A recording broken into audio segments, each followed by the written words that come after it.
WBC 대회 기간 중 심야 음주를 해서 논란을 일으킨 김광현과 이용찬, 정철원 선수가 KBO 상벌위원회에 참석해 직접 소명하고 징계 결과를 수용하겠다고 말했습니다. 징계 수위는 잠시 뒤에 결정됩니다. 이태원 참사 당시 부실 대응한 혐의로 구속된 박희영 서울 용산구청장이 보석으로 풀려납니다. 법원은 서약서 제출과 주거지 제한, 보증금 납입 등을 조건으로 박 구청장의 보석 신청을 인용했습니다. 한국노총이 잠시 뒤 긴급 중앙집행위원회를 열어서 경제사회노동위원회 탈퇴 여부를 논의합니다. 민주노총에 이어 한국노총까지 탈퇴하면 노사정 대화 창구가 사라질 거란 우려가 나옵니다. 러시아 블라디보스토크 주재 북한 총영사관 직원의 가족 2명이 행방불명 상태라는 일본 언론의 보도가 나왔습니다. 탈출 시도나 한국 망명 가능성이 거론됩니다.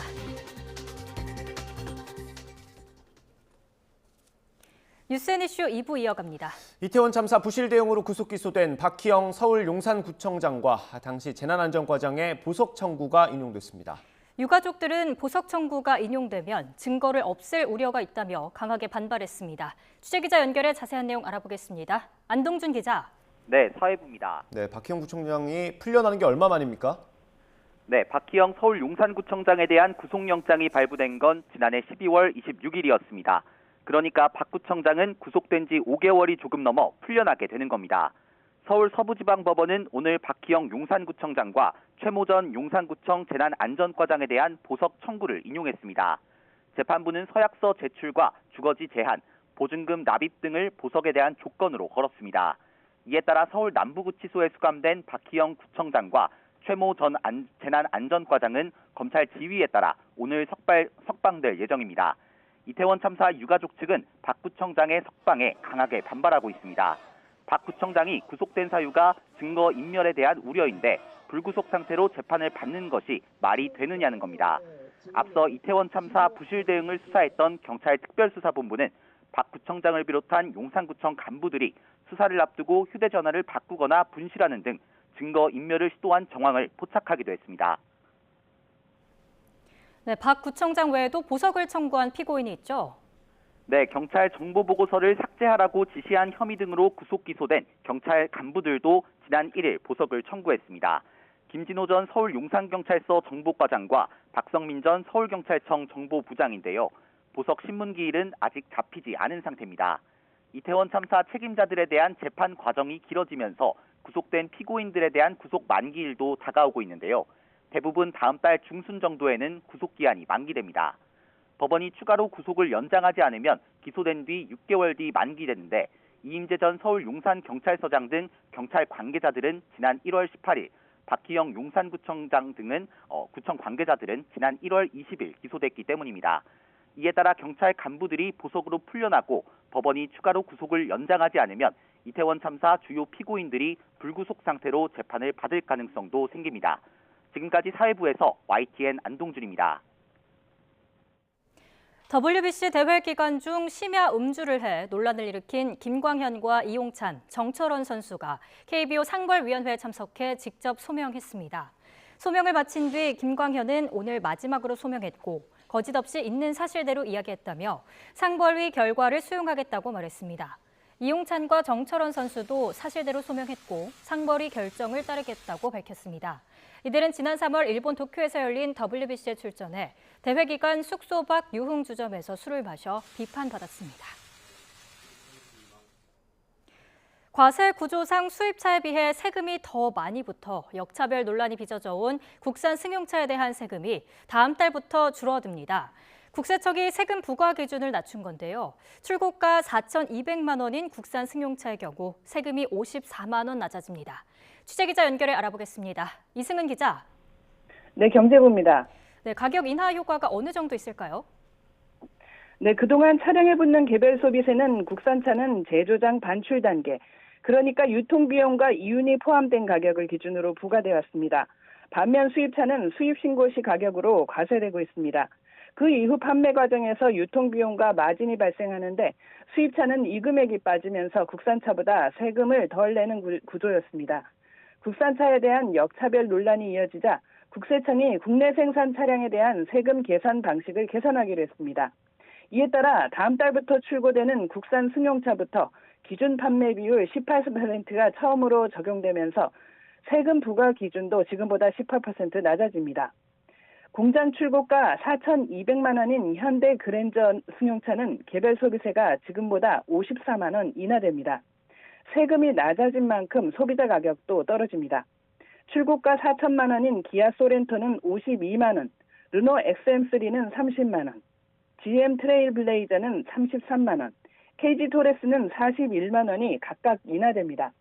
다만 이달 말 종료되는 자동차 개별 소비세 인하가 재연장되면 세금 부과 기준 하향에 따른 세부담 감소폭은 줄어들게 됩니다. 3.5%인 개소세 탄력세율이 연장되면 그랜저의 경우 세부담은 39만 원가량 감소할 것으로 보입니다. 이번에 개정된 개별 소비세 시행령은 앞으로 3년간 적용됩니다. 국세청은 이번 조치가 과세 형평성을 높이고 동등한 경쟁 환경을 조성해서 국산차 경쟁력 강화에 기여할 것으로 기대한다고 밝혔습니다. 또 이달 중 제조자와 판매자가 동일한 가구와 모피 기준 판매율도 고시한 뒤 다음 달부터 적용할 예정입니다. 지금까지 YTN 이승은입니다. 네, 평소에 어떤 세상을 꿈꾸십니까? 개인적으로는 최근에 코로나19 없는 세상을 그려봤고 아이들을 위한 고민도 해봤던 것 같습니다. 조금 더 솔직하게 얘기하면 복권에 당첨되면 뭐 할까 이런 행복한 생각은 거의 매주 하는 편입니다. 혹시 여러분들이 꿈꾸던 것 중에 이런 것도 있으십니까? 평등하지 않은 세상. 한 아파트 광고에 나오는 문구입니다. 여기 나오는 당신은 그 누구를 말하는 건지도 궁금합니다.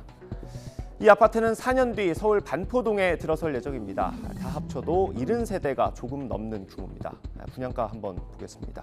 한 채에 100억, 많으면 400억 원까지 얘기가 나오고 있습니다. 앞서 보여드린 광고로 다시 한번 돌아가 보겠습니다. 우월감이든 과시욕이든 이 광고로 노린 게 어떤 것이었든지 간에 우리를 박탈감으로 밀어넣은 꼴이 됐습니다. 73명, 많아야 수백 명으로 추려지는 당신에는 들어갈 수 없는 대다수가 박탈감을 느낄 우리에 포함될 것 같습니다. 또 다른 우리는 사는 집, 그러니까 그냥 사는 집 때문에 고통을 받습니다. 특히 최근엔 전세 사기 피해자가 확산하면서 특별법까지 나왔습니다. 수천만 원 때문에 누군가는 세상을 등지고 거리에서 싸우기도 합니다. 논란이 되자 아파트 시행사는 결국 사과했습니다. 이 광고 문구를 평가하는데 깊은 고민이 필요하거나 철학까지 들이댈 필요가 없어 보입니다. 평등하지 않으면 누군가는 불평등한 세상을 마주할 수밖에 없습니다.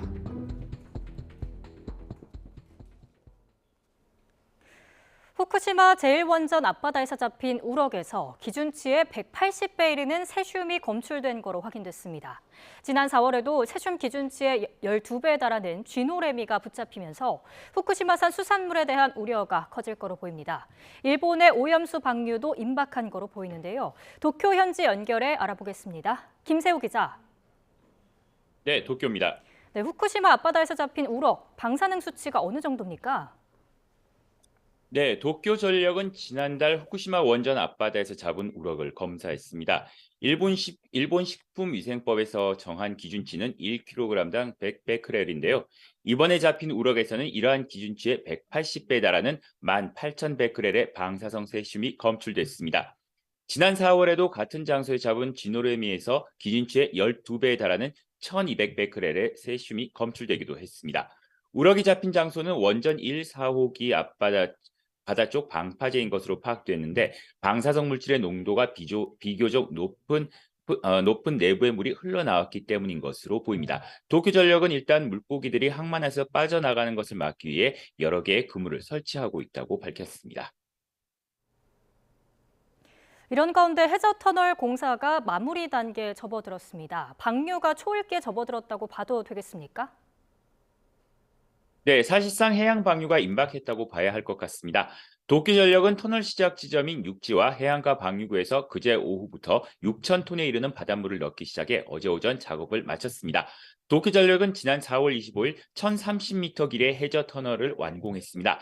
터널 공사에 사용한 불착용 중장비를 철수하면 터널 공사는 완료됩니다. 도쿄전력은 오염수를 해저 터널로 보내는 직전 단계에 해당하는 수조 일부 공사를 끝내고 이달 말까지 오염수 해양 방류를 위한 모든 공사를 마무리할 방침입니다. 이렇게 되면 7월 초순에 방류를 할 수 있는 조건이 갖춰지는 셈입니다. 국제원자력기구 IAEA 조사단은 지난주 일본을 방문해 포괄적 검증 절차를 끝마치고 이번 달 안에 최종 보고서를 공개할 예정입니다. 하지만 후쿠시마 제1원전 1호기 내부 손상에 따른 안전에 대한 지적이 나오는 등 일본 내부에서도 여러 우려가 제기되고 있습니다. 도쿄전력은 원자로 경납 용기 내 압력 용기를 떠받치는 토대가 손상되는데 이에 대해 문제가 없다는 입장을 거듭 강조했습니다. 하지만 일본 원자력 규제위원회는 도쿄전력의 대처가 불충분하다며 다른 방사성 물질이 방출될 가능성을 지적했습니다. 일본 정부와 도쿄전력의 거듭된 설명에도 오염수 방류에 대한 불안감이 가라앉기는 쉽지 않아 보입니다. 지금까지 도쿄에서 전해드렸습니다. 이렇게 일본 후쿠시마 오염수 방류 움직임이 본격화하면서 전남도 바짝 긴장하고 있습니다. 전국 수산물의 60% 정도가 전남에서 나오기 때문인데요. 곳곳에서 방류 반대 서명 운동이 펼쳐지고 피해 대책과 지원 촉구 결의안 채택도 이어지고 있습니다. 김범환 기자입니다. 정정해역에서 염산을 쓰지 않고 김을 기르는 것으로 이름난 전남 장흥입니다. 일본의 후쿠시마 원전 오염수 방류 방침에 주민의 걱정은 이만저만이 아닙니다.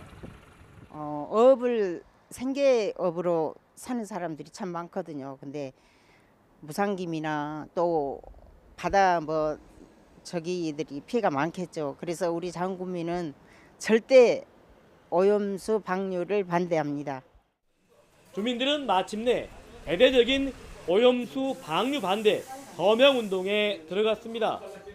김 양식장에 밀려 들어올 후쿠시마 오염수는 상상도 하기 싫기 때문입니다. 장흥군 해역은 전국 최초로 청정해역 갯벌 생태 산업특구로 지정되어 무상김 국제인증 등 낙지, 키조개, 그리고 매생이, 꼬시래기 등 풍부한 어족 자원을 가지고 있는데 후쿠시마 원전 해방 방류는 피해를 주기 때문에 절대 안 된다고 생각합니다. 전국 최대 수산물의 보고 전라남도는 말 그대로 비상이 걸렸습니다. 전국 수산물 생산량의 60%를 차지하기 때문입니다. 그래서 전라남도 의회는 피해 대책과 지원을 정부에 촉구하는 건의안을 만장일치로 의결했습니다. 수산 분야 피해 대책 특별법 제정을 통해 범정부 차원의 대책위원회 설치, 피해 대책 종합계획 수립 시행, 수산업과 관련 산업의 피해 보전, 수산물 정보 비축 및 수매 판매 촉진 및 홍보 등의 실시와 관련하여 지원 예산 확보를 위한 근거 마련이 시급해 보입니다. 특히 전라남도의 천일염 생산량은 전국의 90% 정도. 바닷물을 햇볕에 말려서 만드는 천일염은 값이 10% 가까이 오르는 등 벌써 사재기 움직임마저 일고 있습니다. YTN 김범환입니다. 러시아 동부 블라디보스토크 주재 북한 총영사관 직원의 가족 2명이 행방불명 상태라고 아사히 신문이 러시아 독립매체를 인용해 보도했습니다. 보도에 따르면 블라디보스토크 주재 북한 총영사관에 근무하는 60대 직원의 43살 부인과 15살 아들이 지난 4일 총영사관에서 택시를 탄 뒤 연락이 닿지 않고 있습니다. 러시아 경찰은 이들이 해외 탈출을 시도했을 가능성도 있다고 보고 있습니다. 아사히 신문은 이와 관련해 중국으로 출국하거나 최종적으로 한국을 망명지로 삼았을 수 있다고 전했습니다. 우리나라가 유엔 안전보장이사회 비상임 이사국으로 선출됐습니다. 한국은 미국 뉴욕 유엔 본부에서 열린 비상임 이사국 선거에서 투표 참여국 192개 회원국 가운데 3분의 2 이상인 180개국의 찬성표를 얻었습니다. 이에 따라 한국은 내년부터 2년 동안 안보리 비상임 이사국 임기를 시작하게 됐습니다. 한국이 안보리에 재진입한 건 지난 2013년부터 2014년 임기 이후 11년 만으로 유엔 가입 5년 만인 1996년 첫 임기까지 포함하면 이번이 세 번째입니다. 황준국 주 유엔 대사는 안보리에서 미국, 일본뿐 아니라 중국, 러시아와도 계속 소통하면서 협력의 폭을 넓혀 나갈 거라고 말했습니다. 황 대사는 안보리 이사국 선거를 마친 뒤 기자들과 만나 우리가 안보리에 들어간다고 해서 중국이나 러시아가 갑자기 입장을 바꾸는 건 아니기 때문에 갑자기 큰 변화를 기대하기 어렵다면서 이같이 밝혔습니다. 또 지난 1996년 이후 처음으로 한미일 3국이 동시에 안보리 이사국이 됐다며 갈등과 대립이 심해진 동북아 정세에서 3국이 함께 북한 문제를 직접 다룬다는 건 나름대로 의미가 있다고 기대했습니다.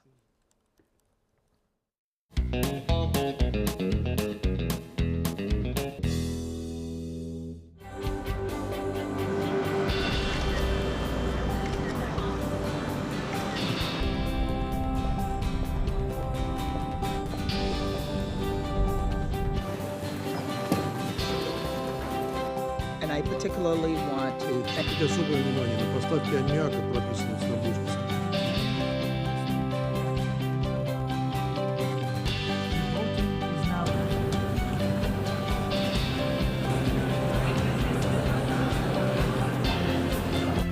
Republic of Korea, 180.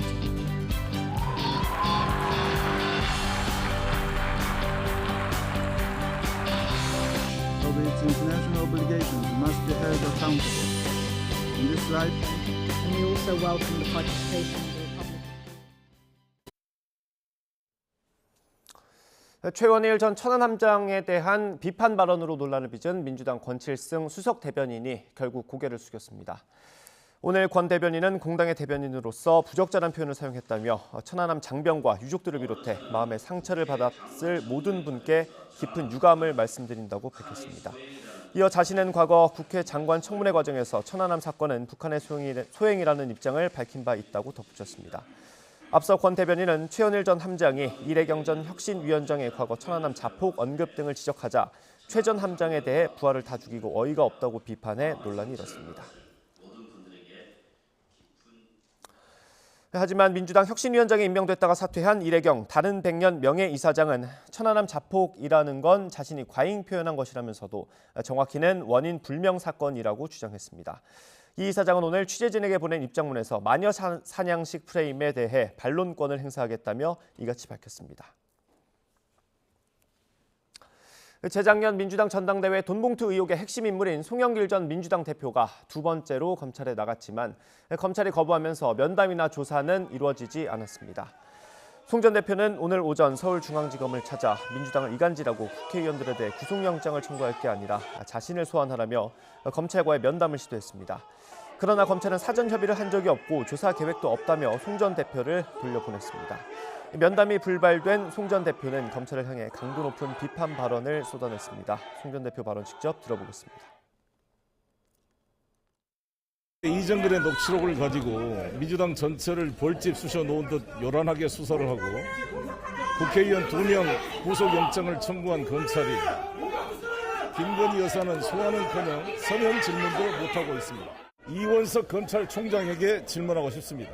이원석 총장 본인은 2017년 4월 21일 이영렬 중앙지검장, 안태근 검찰국장들과 함께 박근혜 대통령 조사와 기소가 잘 됐다고 만찬을 하면서 특수활동비로 돈봉투를 나누어 받았던 검사 중에 한 사람이었습니다.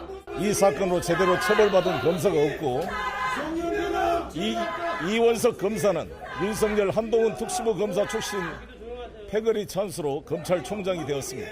윤석열 정권하의 검찰은 아예 노골적으로 야당만 공격하는 고려말 무신 정권의 머슴 노비 사병 같은 모습을 보이고 있습니다.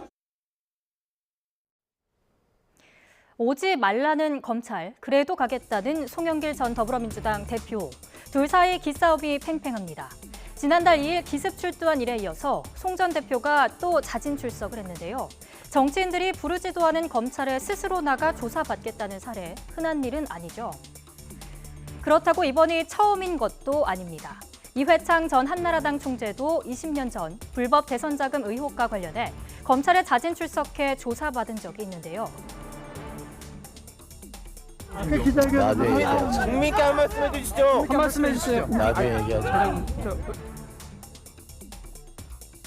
박지원 전 민주통합당 원내대표와 안희정 전 충남지사, 황교안 전 자유한국당 대표 모두 검찰이 부르지도 않았는데 기습 출두한 적이 있습니다. 정치인들이 이렇게 검찰에 자진 출석하겠다는 속내 무엇일까요? 먼저 구속 가능성을 낮추기 위한 목적이라는 분석이 나옵니다. 법조계 일각에서는 구속영장 청구에 대비해 수사에 적극 협조하자는 점을 대외적으로 보여주기 위한 행동이라고 보고 있는데요. 아무래도 정치인 수사는 여론을 신경 쓸 수밖에 없을 거라는 내용입니다. 실제로 이회창 전 총재는 참고인 신분으로만 조사받고 불입건 처리돼 수사 단계에서 종료됐고 박지원 당시 당대표, 안희정 전 지사도 각각 체포영장, 구속영장이 청구됐으나 결론적으로는 불구속 상태로 재판에 넘겨졌습니다. 이와 함께 검찰 수사의 부당성을 강조하면서 지지층을 향해 정치적 책임을 지는 모습을 보이려는 의도가 있을 거라는 의견도 있는데요. 요즘 검찰은 윤석열 정권과 국민의힘 지지도가 떨어질 때마다 언론에 야당 전현직 대표와 의원들의 피의 사실을 흘리고 압수수색, 구속영장 청구 등 정치쇼를 하고 있습니다. 오는 12일 국회 본회의에서 돈봉투 관련 의혹을 받고 있는 윤관석, 이성만 의원에 대한 체포동의안 표결이 이루어지죠. 체포동의안이 통과되면 송 전 대표와 관련한 검찰 수사도 분수령을 맞을 수 있는데요.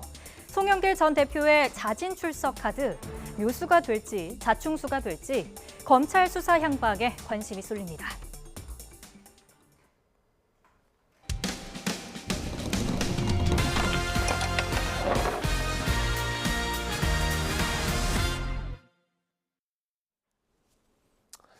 여고 교단에서는 남자 교사가 수업 시간에 한 영상을 틀어서 논란입니다. 한 남성이 다른 남성 속옷에 김치 양념을 붓는 내용이었습니다. 과거엔 학생들에게 성희롱을 한 적도 있었는데 교육청은 학교장 수준의 주의만 내리면 된다고 권고했습니다. 권준수 기자가 단독 보도합니다. 서울 성북구에 있는 여자고등학교. 지난 3월 말 수업 시간 40대 남성 수학교사인 A씨가 잠을 깨게 해주겠다면서 유튜브 영상을 틀었습니다. 남성 2명의 속옷 안으로 매운 김치 양념을 붓는 내용이었습니다. A씨는 모두 3개 학급에서 같은 영상을 보여줬고 교육청에 신고가 들어가며 다음 달 직위 해제됐습니다. 교육청이 진행한 설문조사 결과 영상을 시청한 학생의 절반 이상이 불쾌했다는 취지로 답한 것으로 알려졌습니다. 충격받은 애들 이번이 처음이 아니니까 교수님이 자기 얘기만 하고 자기 운동하고 그런 얘기하고 그러다 이번에 터진 거다. 애들이 이번에 항의가 심해가지고. 그런데 A씨의 부적절한 언행은 이번이 처음이 아닙니다. 5년 전엔 여학생의 무릎이 책상 밖으로 나와 무릎을 넣어준다고 하면서 성추행했다는 신고가 접수됐고 평소 수업에서 학생들에게 살을 빼면 예뻐지겠다는 식의 발언을 했다가 학교장 경고를 받기도 했습니다. SNS에서 외설적인 아이디를 걸고 활동하다가 학생들에게 들켰다는 소문도 나돕니다. 그러나 교육청은 수업 중에 유튜브 영상을 튼 것과 관련해 의도성이나 신체 접촉이 없었다며 A씨에게 인사 기록에 남지 않는 학교장 차원의 주의를 내리라고 권고했습니다. 학교 관계자는 A씨가 성적으로 민감한 사항이 될 수 있다는데 둔감하다 보니 문제가 발생한 것 같다면서 학생들이 분리 조치를 요구했기 때문에 업무를 못하게 했다고 말했습니다. 이어 하반기에 징계위원회를 열겠다고 설명했는데 학교가 교육청 권고를 따를 경우 A씨는 조만간 다시 교단에 설 가능성이 큽니다. 성적인 어떤 영상을 보여주고 아이들이 불편하게 했다면 그건 분명히 잘못된 거죠. 대외적으로 이미지 손상이나 이런 것들을 생각해서 이제 제대로 처벌이 안 될 수도 있을 것 같은데 당연히 그거는 학대고 일어나서는 안 될 일로 보여지는데요. 학생들 역시 A씨가 늦어도 내년엔 돌아올 것으로 안다며 우려하고 있습니다. 이런 가운데 서울 성북경찰서는 아동복지법상 성적 학대 혐의로 A씨를 검찰에 송치했습니다. YTN 권준수입니다.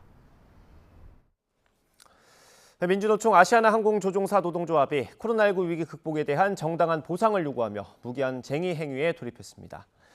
아시아나항공 조종사 노조는 오늘 오전 10시 기자회견을 열고 아시아나항공이 코로나19 위기 극복을 위한 항구적 노사 상생 약속을 지키지 않고 있다고 비판했습니다. 노조는 아시아나항공 전 직원이 지난 2020년 초부터 현재까지 최대 40%에 달하는 임금 삭감을 감내하며 희생했는데도 사측은 3년 동안의 임금 동결 등 치욕스러운 임금 인상안을 제시하고 있다고 규탄했습니다. 조종사 파업으로 항공기 출발 지연도 우려되는 상황입니다.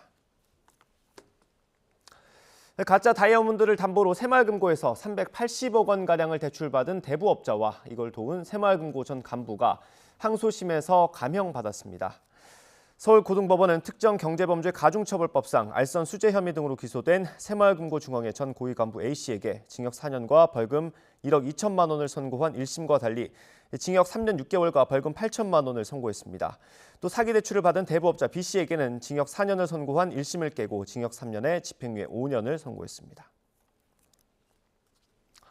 민주당 기동민 의원 등에게 불법 정치 자금을 건넨 혐의로 재판에 넘겨진 김봉현 전 스타모빌리티 회장 측이 법정에서 혐의를 모두 인정했습니다. 김 전 회장의 변호인은 오늘 공판에서 양재동 화물터미널 부지 인허가 알선 대가와 선거자금 명목으로 기동민 의원에게 1억 원과 200만 원짜리 양복을 건넸다는 공소 사실을 인정한다며 반성하고 있다고 밝혔습니다.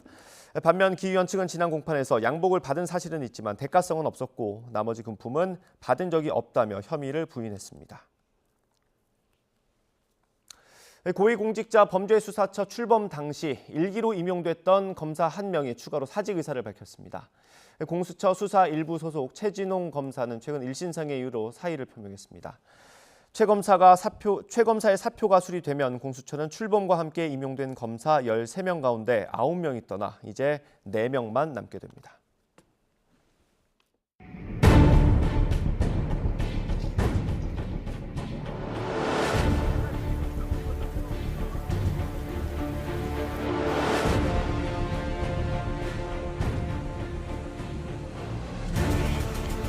관제에서 너무 고민해가지고 복잡하십니다.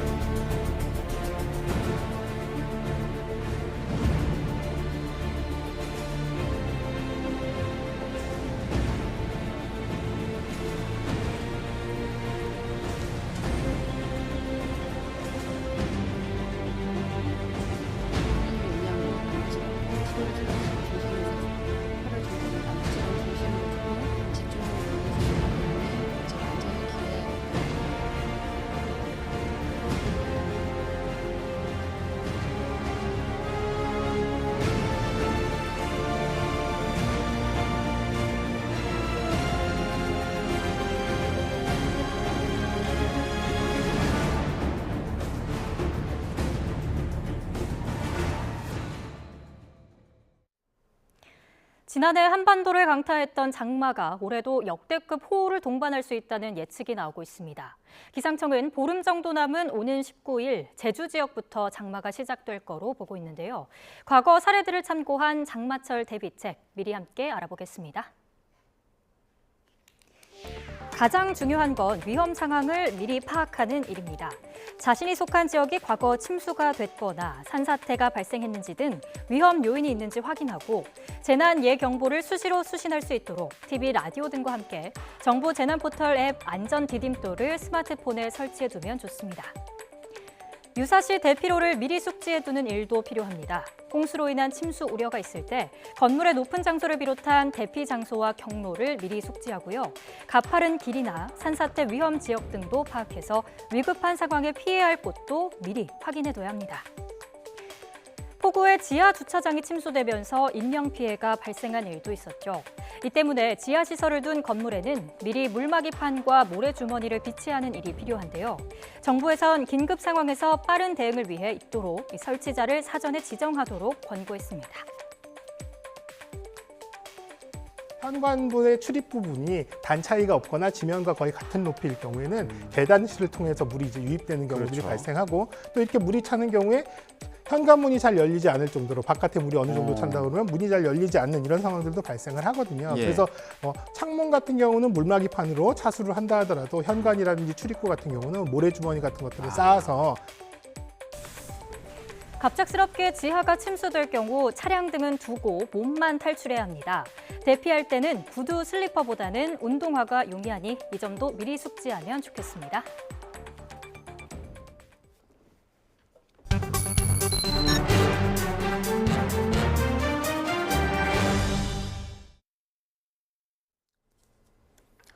온라인 앱으로 만난 또래 여성을 살해한 정유정의 범행이 여전히 사회를 떠들썩하게 하고 있습니다.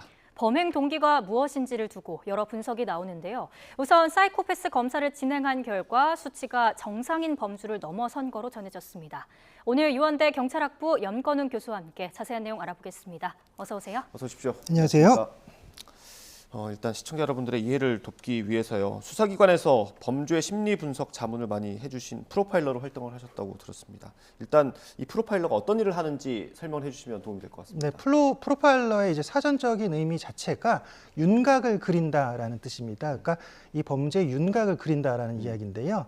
그러니까 범죄가 이제 사실 최근에는 이제 과학 수사 기법이 워낙 뛰어나기 때문에 완전 범죄가 사실 있을 수가 없습니다. 네. 왜냐하면 CCTV라든지 블랙박스라든지 DNA 검사라든지 여러 가지 이 증거들이 수집이 된다면 네. 사실 이 범죄의 해결은 끝나는 거죠. 이미 네. 범인을 잡고 죄를 물을 수 있는데 이제 그렇지 않은 사건들이 종종 있다는 거죠. 예. 특히나 이제 그런 사건들에서 이제 프로파일러는 이제 범죄 심리 분석관으로 불리고 있는데 우리나라 이제 경찰청에서도 이제 활약을 하고 계시고요. 저도 이제 자문을 드리고 있지만, 그러니까 남아 있는 단서들을 이 조각들을 모아서 이 조각을 맞추는 그런 역할을 한다고 보시면 될 것 같아요. 그러니까 남아 있는 단서를 통해서 또 이 범인의 연령대와 성별이라든지 또는 사건의 어떤 원인을 추정하는 그런 것들을 지금 계속 조사를 하는 그런 역할을 한다라고 보시면 될 것 같고요.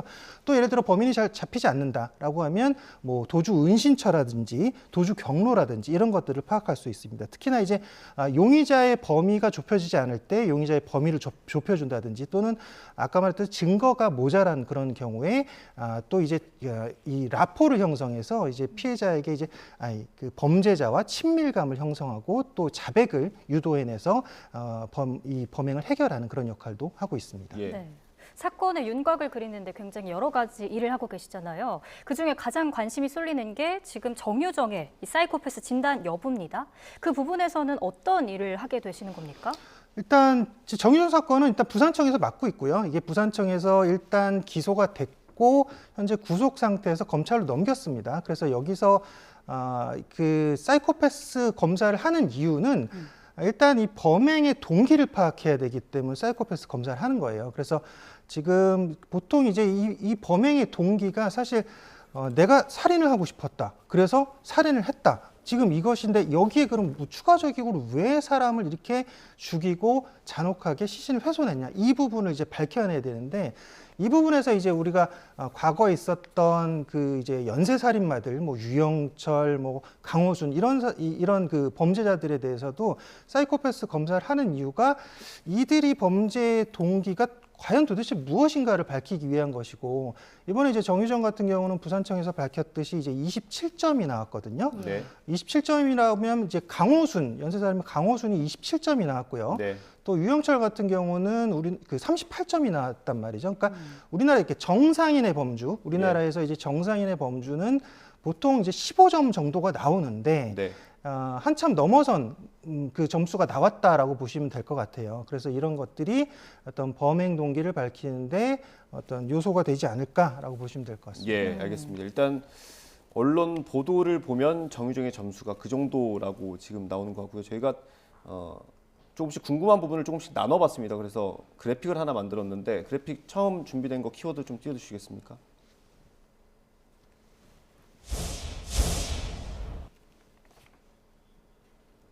네, 정유정은 사이코패스냐 이거 가장 궁금한데 이 점수로 정유정이 사이코패스다 아니다 이렇게 무자르듯이 구분할 수 있습니까? 구분할 수 없습니다. 이 사이코패스는 그냥 이게 사실은 양형 기준에도 들어가는 게 아니고요. 죄의 유무를 따지는 게 아니에요. 다만 이 범행 동기가 애매모호할 때 이 사람이 어떤 동기로 범행을 저질른지를 이제 파악하는 것이기 때문에 네. 다만 우리나라에서 판단한 척도는 25점 이상을 사이코패스로 이제 판단하고 있어요. 네. 근데 이제 외국 같은 경우는 이제 30점 이상으로 판단하는데 이게 왜 그러냐면 이게 지금 그 20문항에서 0점, 1점, 2점씩으로 이 점수를 주고 있습니다. 네. 그래서 0점 같은 경우는 전혀 해당되지 않는다. 그리고 1점은 약간 해당된다. 2점은 많이 해당된다. 이런 식으로 해가지고 만점을 받으면 40점이 될 수 있는 건데 네. 이 척도가 캐나다의 범죄 심리학자인 로버트 헤어가 만든 판정 도구로 이제 PCLR이라고 하거든요. 네. 이게 이제 그 외국에서 특히나 영미권 국가에서 만든 판정 척도이다 보니까 이것을 우리나라로 이제 2008년쯤에 이제 번역해서 들어와서 이걸 이제 사이코패스 평가 척도로 쓰고 있는데 그 미국이나 캐나다나 영국에서 판단한 이 사이코패스 지수와 우리나라 사이코패스 척도가 약간 조금 다릅니다. 우리나라에서는 어떤 게 더 늘어나냐면 뭐 가식성, 이중성, 조종성, 또 타인을 속이는 행위 이런 것들이 더 높게 나와요. 그래서 영국보다 우리가 그런 게 한 3배 정도 높게 나온다든지 네. 아니면 캐나다보다 한 2배 정도 높게 나온다든지 이렇게 하기 때문에 이 점수가 그래서 아까 외국에서 지금 뭐 미국 같은 경우는 사이코패스 평가가 40점 만점 중 30점 이상이다라고 봤을 때 우리나라는 25점 이상이다라고 보는 것들이 아까 말했던 그런 척도가 보여지는 지표들이 조금 다르기 때문에 그런 것이고요. 그래서 이제 우리나라는 기본적으로 25점 이상을 맞은 사람을 사이코패스라고 보고 있는데 그렇다고 이 사이코패스가 다 범죄를 저지르냐? 또 그렇지도 않다는 네. 얘기예요. 아까 그 질문에 대한 답을 드리면 예. 그 미국에서의 어떤 실험들을 보면 사이코패스 점수가 굉장히 높은 사람인데 이 부모들이 이 사이코패스의 성향을 억제시키는 거죠. 교육을 통해서. 그래서 사이코패스이지만 범죄자가 되지 않는 그런 경우들도 있기 때문에 사이코패스다 다 범죄자다 그렇진 않다. 하지만 아까 말씀드렸듯이 이 사이코패스의 특징적인 것이 뭐냐면 다른 사람을 기만하는 그런 행위를 하고요. 그다음에 자기가 저지른 행위에 대해서 책임을 지지 않고 또 결정적으로 다른 사람과 공감 능력이 떨어지기 때문에 결국은 이런 모든 것들이 범죄 행위와 연결된 가능성이 매우 높다라는 점이죠. 그렇기 때문에 지금 아까 나타났던 우리나라 연쇄살인마들 특히 이번에 정유정 같은 경우도 결국은 자신이 지금 한 5년 동안 은둔형 외톨이로 지내면서 최근 한 3개월 동안 범죄 사건에 대한 검색들을 계속 해왔고 네. 이것이 결국은 범죄에 대한 어떤 망상으로 이어졌단 말이죠. 이런 것들이 자신이 갖고 있던 이런 사이코패스적인 성향과 더불어서 이 망상이 더해져서 이제 범죄를 저질렀을 것이다라고 우리가 이제 추정할 수 있는 거죠. 알겠습니다. 저희가 두 번째 준비된 그래픽이 있습니다. 예. 네, 키워드 보여주시죠.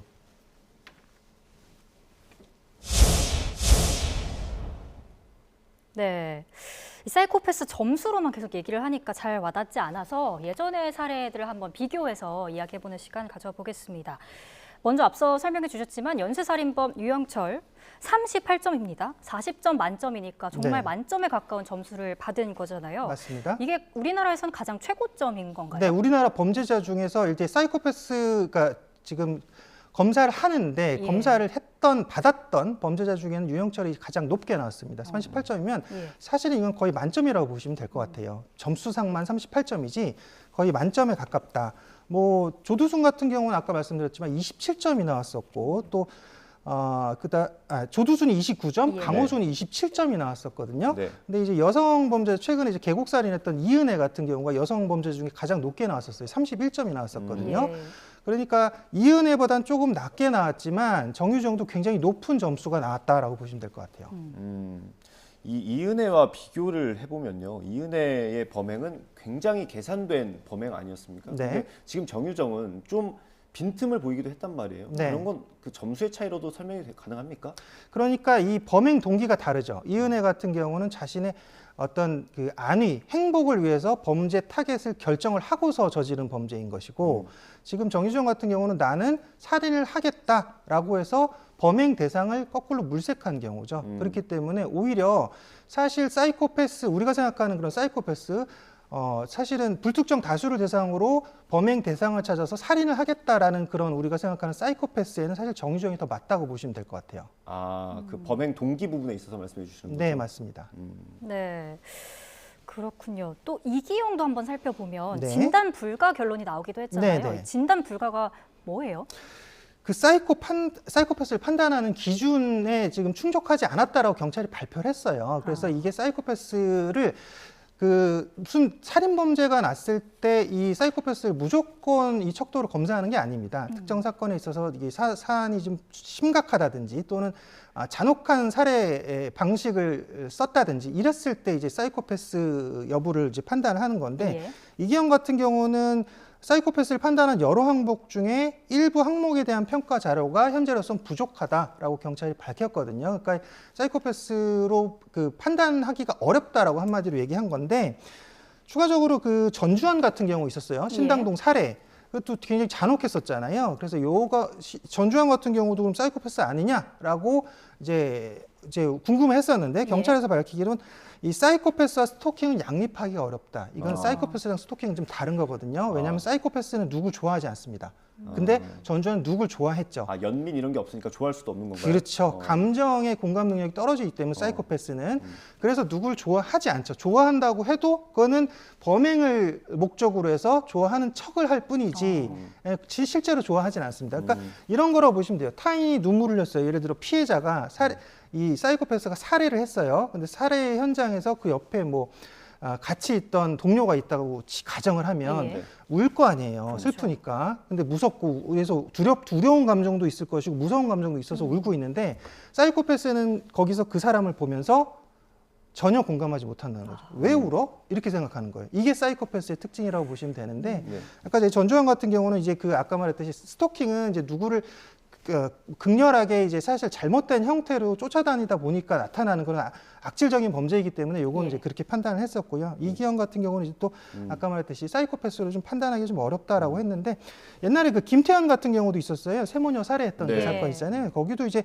범행 계획이 치밀해서 반사회적 성향은 나왔다라고 했는데 이것이 사이코패스 기준에 좀 맞지 않는다 이렇게 판단했던 사례도 있습니다. 마지막으로 저희가 한 1분 정도 남았거든요. 짧게 답변해 주셔야 될 것 같은데. 이 점수 검사, 그러니까 검사를 한 이후에 진단하는 과정이 어떻게 되는지 궁금한데. 그 검사 과정에서 하나 궁금한 게 저희가 SNS 보면은 너 이런 답변하면 사이코패스에 가깝대라고 하는 것들 있잖아요. 그게 실제로 있는 거예요? 네, 맞아요. 그게 실제 있는 거고요. 지금 숨은 문항이 나온 게 있을 거예요, 인터넷에. 실제로 그게 척도입니다. 어느 결혼식에 가서 하고 이런 얘기들 정확히 기억 안 나는데. 대화를 잘 이끌어가는 것을 매력적으로 생각한다. 1번 문항이 있고요. 2번 문항 내가 가진 것의 나의 가치에 대해 자랑하고 다닌다.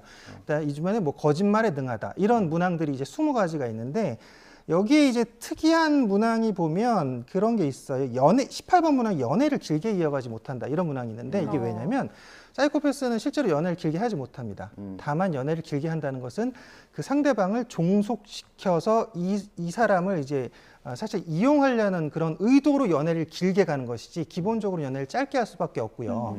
그래서 여기에 보면 오히려 범죄 같다. 이게 딱 범죄 문항이다라고 생각하는 문항이 이것이 사이코패스 지수를 판단한 게 아니라 여기 판단하는 문항이 1, 2, 3, 4, 7, 8, 9 등등 이것까지 제가 말씀드릴게요. 이게 판단하는 문항도 있어요. 애매모호한 문항들이 오히려 이 사람에 대해서 성향을 판단할 수 있는 그런 사이코패스 지수로 나타내는 문항들이 있는데 이것만 보고 사이코패스를 판단하는 게 아니라 과거 행적들도 보고요. 또 성장 과정도 보고요. 특히나 이제 정신건강의학과적인 진단과 과거 범법행위 또 프로파일러 실제로 면접한 그 결과를 모두 종합해서 이 사이코패스 지수를 판단하는 겁니다. 특히나 이제 정유정 같은 경우는 아마 그게 떨어졌을 또 봐야 되는데 이제 그 과거 성장 과정 이런 쪽에서 사회적인 결핍이 굉장히 심하죠. 이런 것들이 점수가 높게 나왔을 겁니다. 알겠습니다. 여러 가지를 종합적으로 판단한다는 말씀으로 이해를 하면 될 것 같습니다. 오늘 말씀 여기까지 드려야 될 것 같습니다. 염건웅 교수였습니다. 감사합니다. 고맙습니다.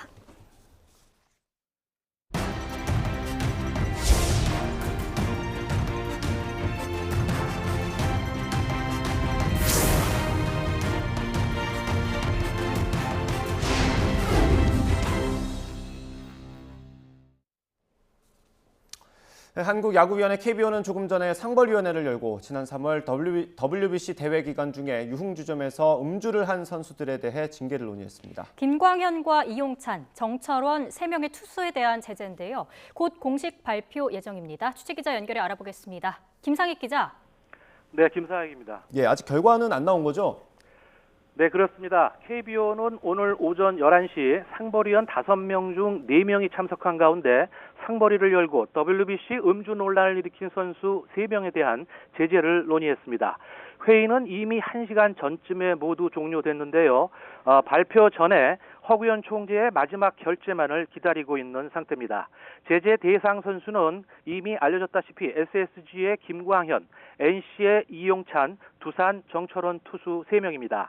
선수들 3명 모두 직접 상벌위에 오늘 참석을 해서 소명에 나섰고 상벌위 질문에 답도 했습니다. 3명 모두 지난 1일 사과문을 발표했고 1군 엔트리에서 빠져 현재는 자숙 중인 상태입니다. 선수들은 음주 사실은 인정했지만 일부 매체의 보도처럼 경기가 있던 전날 밤에는 술집에 출입한 사실이 없었고 이동일인 7일과 휴식일 전날인 10일 해당 업소에 출입한 사실은 있다고 거듭 해명한 것으로 알려졌습니다. 오늘 제재는 KBO 규약 제151조 품위 손상 행위 조항을 근거로 논의됐는데요. 이번 사건이 지난 2021년 방역 수칙 위반처럼 수사 대상도 아니었기 때문에 상벌위의 고민이 깊었던 것으로 보입니다. 하지만 WBC 1라운드 탈락으로 야구 팬들의 실망이 큰 상황에서 술을 마셨다는 점이 고려됐을 것으로 보입니다. 비록 국가대표 소집 기간 중 음주 행위라 해도 리그 제재가 가능하고 축구처럼 야구는 국가대표 자격정지의 징벌 효과가 크지 않기 때문입니다. 지금까지 스포츠부에서 전해드렸습니다. 오늘 서울은 하늘빛이 다소 흐린 모습입니다. 흐린 날씨 속에 기온이 크게 오르지 못하고 있는데요. 현재 서울 기온은 21.9도로 예년 기온을 밑돌고 있습니다. 하지만 앞으로 점차 구름이 걷히고 볕이 강하게 내리쬐면서 오늘 서울 낮 기온이 27도까지 오르는 등 초여름 더위가 이어지겠습니다. 한낮 시간 야외 활동하신다면 통풍이 잘 되는 시원한 옷차림 하고 나오시기 바랍니다. 오늘은 전국 하늘에 구름만 많이 지나고 있습니다. 대기질도 좋음에서 보통 수준으로 양호한데요. 다만 오후에는 대기 불안정으로 인해 경기 북부와 영서 중북부에 5mm 안팎의 소나기가 지나겠습니다. 소나기의 양은 적지만 벼락과 돌풍이 동반되거나 알갱이가 작은 쌀아구박이 떨어질 가능성이 있으니까요. 시설물 관리와 안전사고에 유의해 주셔야겠습니다. 오늘 낮 기온은 어제와 비슷하거나 조금 더 높겠습니다. 서울 한낮 기온 27도, 대전과 광주 28도, 대구는 31도까지 오르겠습니다. 내일 밤부터 모레 오전 사이에는 중부지방에 비가 내리겠고요. 당분간 기온은 대체로 예년과 비슷하거나 조금 더 높아 초여름 더위가 이어질 전망입니다. 오늘 낮 동안 충청 이남 지방을 중심으로는 구름 사이로 볕이 강하게 내리쬐면서 자외선 지수가 높게 나타나겠습니다. 야외 활동 시 자외선 차단에 각별히 신경 써주시기 바랍니다. 지금까지 YTN 윤수빈입니다. 이상으로 뉴스 앤 이슈 마치겠습니다. 잠시 뒤에 더 뉴스가 방송됩니다. 시청해주신 여러분 고맙습니다.